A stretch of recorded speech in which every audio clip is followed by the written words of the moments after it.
Selamat siang Tribuners, jumpa lagi bersama saya Fiorina Ziretno dalam program Highlight Koran Tribun Timur edisi Senin 17 Februari 2025. Dan tentunya hari ini kita akan juga menyajikan informasi-informasi apa saja yang sudah dimuat dalam edisi kita per hari ini. Dan tentu untuk Tribuners yang hendak berlangganan bersama kami dapat menghubungi kami di nomor 0411 811 5500, juga menghubungi kami dengan berlangganan di Tribun Family Card di nomor 081 1413 5555. Langsung saja di halaman utama kita, Tribuners, sudah hadir beberapa headline yang akan menemani perjumpaan kita. Salah satunya yang akan kita bahas terlebih dahulu mengenai pembekalan untuk menghindari konflik kepala daerah. Ini sejalan dengan informasi bahwa 23 kepala daerah terpilih di Sulawesi Selatan hari ini akan menjalani tes kesehatan, dan tentunya Bupati dan Wakil Bupati Maros juga akan melakukan tes narkoba. Untuk lebih lengkapnya, bahwa sebanyak 23 kepala daerah di Sulsel akan mengikuti retret atau pembekalan di Akademi Militer Magelang pada 21 hingga 28 Februari 2025, Tribuners. Nah, salah satu tujuan pembekalan ini adalah agar tidak ada lagi kepala daerah yang tidak harmonis. Nah, ketidakharmonisan kepala daerah biasanya terjadi di antara bupati dan wakil bupati atau wali kota dan wakil wali kota. Bahkan, gubernur dan wakil gubernur kadang diisukan tidak harmonis pula. Nah, isu keretakan antara gubernur dan wakil gubernur Sulsel pernah tersebar, Tribuners, pada tahun 2021. Kala itu jabatan Gubernur Sulsel dipegang oleh Profesor Nurdin Abdullah dan wakilnya adalah Andi Sudirman Sulaiman. Isu keretakan itu muncul ketika Andi Sudirman menerbitkan SK pelantikan 193 orang dengan formasi jabatan Eselon 3 dan Eselon 4. Tak lama kemudian Nurdin Abdullah menganulir pelantikan tersebut. Nurdin beralasan pelantikan seorang pejabat harus menggunakan peraturan gubernur, bukan hanya SK yang ditandatangani oleh wakil gubernur. SK itu diterbitkan oleh Andi Sudirman pada 28 April 2019 atau setahun setelah pasangan ini dilantik sebagai gubernur dan wakil gubernur Sulsel. Setelah itu, isu keretakan di antara keduanya pun merebak. Hal inilah menurut Profesor Fajri yang tak boleh terulang. Menurutnya, setiap kepala daerah harus ada kesepemahaman yang sama. Bupati atau wali kota, gubernur punya visi yang sama untuk membangun Indonesia. Kemudian tata kelola pemerintahan, perkembangan geopolitik hingga menyatukan gerakan antara pemerintah pusat dan daerah. Profesor Fajri menilai kepala daerah harus mampu menyatukan visi pembangunan sehingga tidak ada lagi ego masing-masing yang akhirnya membuat pemerintahan kurang harmonis. Ada juga informasi bahwa sebelum jalani pelantikan, seluruh kepala daerah terpilih wajib mengikuti pemeriksaan kesehatan. Bupati dan Wakil Bupati Maros terpilih, yakni Khaidir Syam berpasangan dengan Mutasi Mansur, rencananya menjalani tes kesehatan hari ini tepat 17 Februari 2025. Dan tes kesehatan keduanya bakal dilakukan pukul 10 waktu Indonesia Barat atau setara dengan pukul 11 waktu Indonesia Tengah. Dan tes kesehatan merupakan rangkaian acara pelantikan yang dilakukan pada 20 Februari mendatang di Istana Negara, Jakarta. Khaidir Syam mengatakan bahwa tes kesehatan ini mencakup kondisi tubuh secara keseluruhan.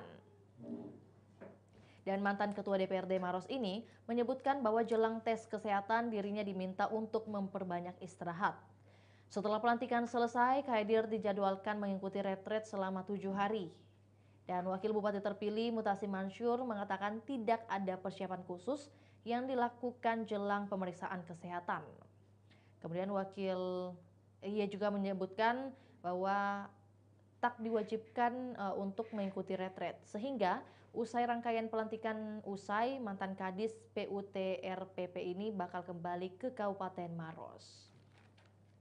Ada juga bahwa informasi mengenai 24 kepala daerah yang tidak hadir tes kesehatan, di mana ini dilakukan di kantor Kementerian Dalam Negeri Jakarta pada Minggu 16 Februari kemarin. Sebagaimana diketahui bahwa 503 calon kepala daerah yang bakal dilantik pada 20 Februari 2025 untuk kemudian mengikuti retret atau pembekalan di Magelang, Jawa Tengah. yang tentunya harus memenuhi beberapa persyaratan, salah satunya yakni pemeriksaan kesehatan. Dan tes kesehatan berlangsung pada Minggu kemarin hingga Senin hari ini. Dan Mendagri sendiri telah mengundang sebanyak 293 calon kepala daerah untuk sesi pertama. Dan sejumlah calon kepala daerah yang absen sudah menyampaikan izin, alasannya ada agenda mendesak. Meski begitu, ada pula yang tidak memberikan alasan. Dan tes kesehatan bagi 24 orang ini bakal diproses pada hari berikutnya. Bima Arya menjelaskan kenapa alasan seluruh kepala daerah itu diperiksa di Jakarta ketimbang di daerah masing-masing. Hal ini supaya pemerintah pusat dapat memiliki data terbaru secara langsung. Sejauh ini para calon kepala daerah yang sudah melakukan tes kesehatan tidak ditemui adanya catatan khusus. Meski beberapa dari mereka ada yang hasilnya menampilkan parameter yang kurang baik. Bima Arya Sugiarto juga membeberkan apa saja materi pembekalan yang bakal diterima oleh calon kepala daerah saat retret di Magelang, Jawa Tengah. Terdapat beberapa poin yang ia sampaikan, salah satunya adalah soal makan bergizi. Kemudian yang dirasa tak kalah penting adalah agar terjalinnya ikatan emosional yang kuat antar calon kepala daerah supaya nantinya mempermudah koordinasi saat sudah memimpin daerah masing-masing. Selain itu, pembekalan terkait pengelolaan anggaran juga akan diberikan. Nantinya juga turut hadir pihak-pihak yang menjadi pembicara seperti dari KPK, Kepolisian, BPK, hingga BPKP. Selanjutnya Tribuners dapat Anda saksikan di layar kaca Anda saat ini ada informasi mengenai harga kebutuhan pokok yang mengalami kenaikan. Dimulai dari Kabupaten Sinjai yang dimana ada beberapa bahan pokok yang kami tampilkan seperti beras premium, kemudian beras medium per kilonya itu dimulai 13.000 dan juga disusul dengan harga kebutuhan pokok lainnya seperti cabai, bawang merah, bawang putih, bahkan untuk sayur dan juga daging seperti daging sapi, ayam potong dan sebagainya. Ada juga informasi dari Kabupaten Nrekang, di mana Kabupaten Nrekang ini lebih banyak mengalami kenaikan harga. Seperti cabai merah yang awalnya hanya Rp20.000 mengalami kenaikan sebanyak Rp35.000. Jadi kenaikannya ada sebesar Rp15.000. Sedangkan informasi mengenai telur ayam ras di Kabupaten Nrekang sendiri dari harga Rp45.000 naik menjadi Rp50.000 per raknya. Kemudian ada juga minyak goreng yang mengalami kenaikan sebesar Rp4.000, dari Rp20.000 menjadi Rp24.000. Nah, kalau Makassar sendiri ada yang relatif naik, ada juga yang mengalami penurunan. Seperti cabai rawit biasanya di angka Rp70.000 mengalami penurunan sebanyak Rp20.000, jadi harga saat ini Rp50.000 per kilonya. Juga tomat yang awalnya Rp10.000 per kilo menjadi Rp7.000 per kilonya, dan bawang merah yang biasanya dibeli dengan harga Rp40.000 menjadi Rp36.000 per kilonya. Untuk Maros sendiri juga mengalami kenaikan, bahkan cabai rawit dari harga Rp25.000 per kilo menjadi Rp70.000 per kilonya. Jadi ada kenaikan sebesar Rp45.000, dan bahkan untuk ikan air tawar juga yang biasanya dijajakan sebesar Rp30.000 harus dibeli seharga Rp50.000 per kilonya untuk saat ini. Untuk wajo sendiri relatif stabil, di mana masih seperti harga biasanya, bawang merah Rp35.000, bawang putih Rp45.000, cabai kecil Rp50.000 dan cabai besar Rp25.000 per kilonya. Ada juga informasi tambahan dan juga terbaru Tribuners, di mana korban banjir Kabupaten Maros yang menjadi 3 orang. Jumlah korban banjir di Maros bertambah 1 orang pada minggu kemarin. Informasi ini terbaru dan warga menemukan sosok jenazah yang sudah membengkak di aliran sungai Dusun Cambaya, Desa Aleare, Kecamatan Tanrali di Kabupaten Maros. Jenazah yang ditemukan tersebut berjenis kelamin laki-laki dan diperkirakan berusia antara 40 hingga 50 tahun. Saat ditemukan, kondisi jenazah sudah dalam keadaan membusuk dan tak dapat dikenali. Dengan adanya temuan mayat ini, BPBD Kabupaten Maros mencatat bahwa di Kabupaten Maros sendiri 3 orang korban tewas akibat bencana banjir yang melanda Kabupaten Maros pekan lalu. Sementara Mading hanyut saat mencoba melihat empangnya yang terdampak banjir. Keduanya ditemukan tak jauh dari lokasi awal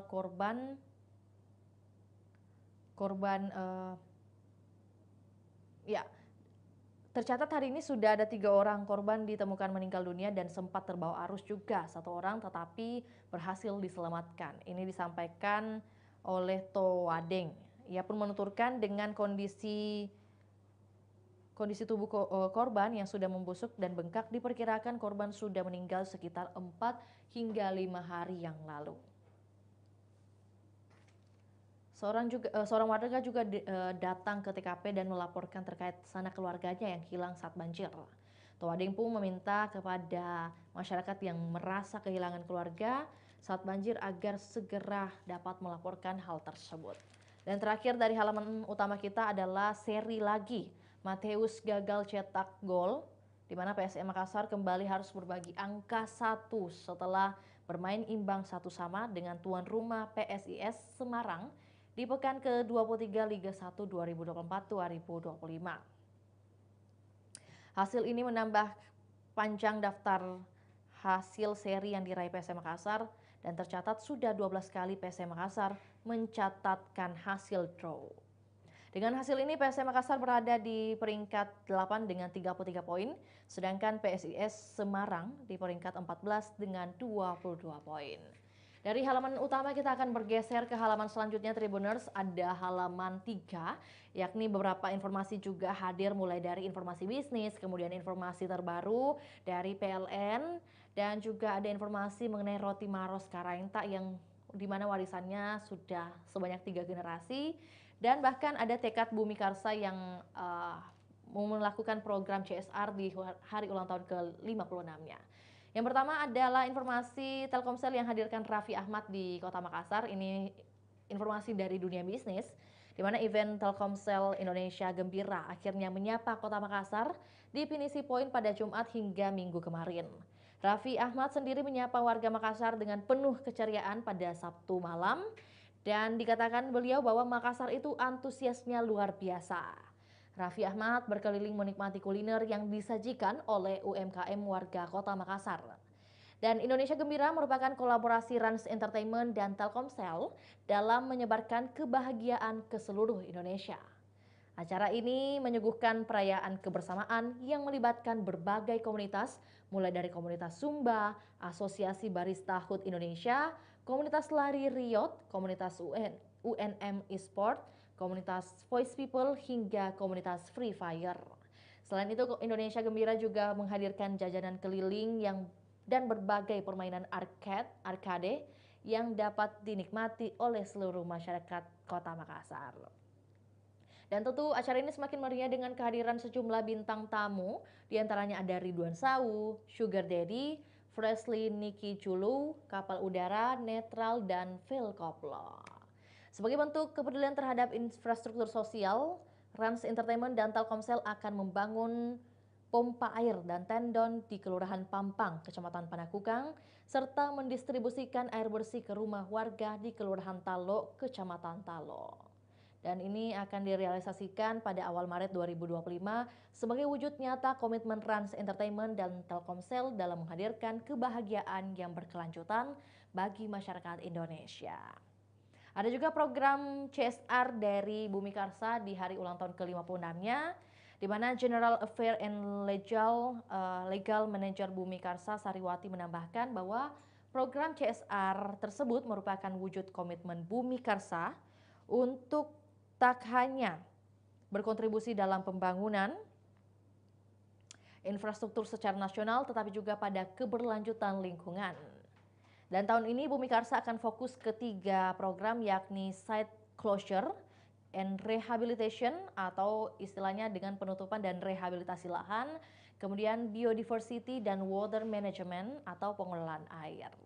Dan program CSR ini diharapkan dapat memberdayakan masyarakat di sekitar proyek, meningkatkan keterampilan dan membuka peluang ekonomi baru. Ada juga informasi dari PLN yang membantu korban banjir di Kabupaten Maros.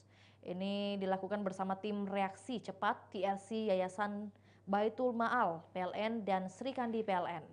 Mereka terjun langsung dalam aksi kemanusiaan bertajuk Tanggap Banjir Kabupaten Maros. Dan kegiatan ini dilakukan dengan tujuan untuk membantu masyarakat yang terdampak banjir di Kabupaten Maros pada Minggu 16 Februari. Bantuan yang diberikan mencakup layanan kesehatan gratis, kemudian ada obat-obatan, serta distribusi 1.000 porsi makanan siap saji bagi warga yang terdampak. Sebanyak 238 penduduk desa memanfaatkan layanan kesehatan ini, meliputi pemeriksaan dokter serta pemberian obat-obatan secara gratis.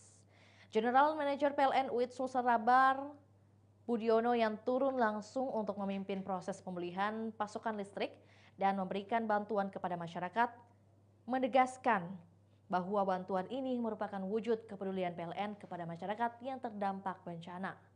Menurutnya, PLN tidak hanya hadir untuk memastikan keandalan listrik, tetapi juga memiliki tanggung jawab sosial dalam membantu masyarakat yang terdampak bencana. Dari halaman 3 kita beralih lagi ke halaman selanjutnya Tribuners. Spesial juga akan kita sampaikan untuk Tribuners ketahui, yakni rubrik Makassar. Ada di halaman 6 dan lebih lengkapnya warga Makassar puji layanan gratis oleh GAC Orbita. Ada juga Kala yang aktif untuk membantu bencana banjir, masih seperti juga beberapa perusahaan lainnya yang memberikan bantuan kepada korban banjir. Dan juga ada Dani Pemantau yang lantik 119 PLT Kepala Sekolah hingga 10 ruang kelas baru SMA Negeri 23 Makassar mulai dibangun. Yang pertama adalah warga Makassar yang puji layanan gratis dari GIC Orbita. Dikatakan oleh Direktur Rumah Sakit Mata GIC Orbita bahwa berbeda dari tahun sebelumnya, kali ini selain operasi katarak gratis, juga dilakukan operasi kelopak mata gratis bagi pasien-pasien yang mengalami gangguan kelopak mata seperti ptosis. Nah, kemudian di klinik utama mata GIC Orbita sendiri, Jalan Andi Pangeran Petara ini pada minggu kemarin, salah satu pasien Servinus yang berusia 61 tahun memuji pelayanan yang diberikan oleh tim dokter dan perawat di GIC Orbita. Servinus mengaku sudah lama mengeluhkan gangguan mata yang dialaminya. Setelah mendapatkan informasi operasi katarak gratis oleh GIC Orbita, ia pun antusias untuk mendaftar. Menurutnya, bakti sosial operasi katarak dan kelopak mata gratis ini sangat bermanfaat bagi masyarakat, utamanya bagi mereka yang tidak mampu. Target peserta bakti sosial sendiri dikhususkan bagi masyarakat kurang mampu dan belum tercover dalam program jaminan kesehatan nasional. Program ini juga diprioritaskan bagi yang berdomisili di wilayah sekitar rumah sakit dan klinik utama mata GIC Orbita Makassar. Adapun bakti sosial ini diikuti sebanyak 54 orang, terdiri dari 50 pasien katarak dan 4 pasien gangguan kelopak mata. Untuk lebih lanjut, ada juga informasi bahwa Dani Pemantau yang melantik 119 PLT Kepala Sekolah di Kota Makassar, di mana Dani Pemantau baru saja mengeluarkan SK pengangkatan pelaksana tugas Kepala Sekolah, di mana sebanyak 119 guru ditunjuk sebagai PLT Kepala Sekolah untuk mengisi kekosongan jabatan. PLT Kepala Dinas Pendidikan Kota Makassar, Niel Mapalamba, mengatakan pengisian jabatan kepala sekolah tersebut sangat mendesak. Selama ini banyak jabatan kepala sekolah yang kosong dan hanya diisi oleh pelaksana harian. Padahal dalam aturan kepegawaian, PLH tidak boleh menjabat dalam waktu lama. Tercatat ada 104 jabatan kepala sekolah yang selama ini diisi oleh PLH, sementara 5 kepala SMP dan 10 kepala SD telah memasuki masa pensiun. Nielma menjelaskan bahwa pejabat PLH tidak memiliki kewenangan untuk mencairkan dana BOS. Sementara itu sekolah membutuhkan anggaran tersebut untuk operasional rutin seperti pembayaran listrik, air, dan gaji tenaga pengajar. Jadi dengan alasan tersebutlah Dhani Pomanto selaku yang masih berstatus sebagai wali kota Makassar akhirnya melantik 119 PLT kepala sekolah di masing-masing sekolah yang dimana masa jabatan kepala sekolahnya mungkin ada yang sudah pensiun atau juga ada yang sudah selesai begitu. Dan yang terakhir adalah informasi mengenai 10 ruang kelas baru di SMA 23 mulai dibangun. Kepala Dinas Pendidikan Sulsel Iqbal Najmuddin bahwa tahun ini ada tahap pembangunan fisik. Jadi kira-kira kurang lebih mungkin 10 kelas ya, 10 kelas yang akan dibangun. Dan anggarannya sebesar 5 miliar pun sudah disiapkan oleh Pemprov Sulsel Tribuners. Lahan seluas sekitar 1 hektar disiapkan untuk fasilitas belajar para siswa. Di mana tahun 2024 lalu sudah dilakukan pematangan lahan untuk pondasi gedung baru. Disdik Sulsel sebenarnya masih berharap gedung yang ada saat ini bisa dihibahkan. Diketahui bahwa gedung SMA 23 Makassar memang sangat butuh renovasi. Namun hal tersebut tidak bisa dilakukan Pemprov Sulsel sebab gedung merupakan milik Lembaga Layanan Pendidikan Tinggi atau LLDT. Sementara lahan yang berada di gedung tersebut merupakan milik Pemprov Sulsel. Dan dikatakan oleh beliau bahwa kita kan satu atap kemarin mengelola pendidikan. Menurut saya yang lebih membutuhkan anak sekolah karena sudah melakukan pembelajaran bertahun-tahun. Semoga kita diberi kebijakan dapat gedung tersebut. Dan Iqbal berharap bahwa segera ada solusi agar gedung lama bisa dihibahkan ke Pemprov Sulsel sebab peruntukannya juga masih untuk pendidikan warga Kota Makassar. Dan informasi tadi juga sekaligus menutup perjumpaan kita Tribuners. Terima kasih Tribuners setia menyaksikan program Highlight Koran Tribun Timur setiap harinya. Dan juga jangan lupa saksikan program reguler lainnya yang akan kami sajikan setiap harinya. Untuk itu saya Fiorena Ciretno mewakili kru yang bertugas pamit undur diri. Selamat siang dan sampai jumpa.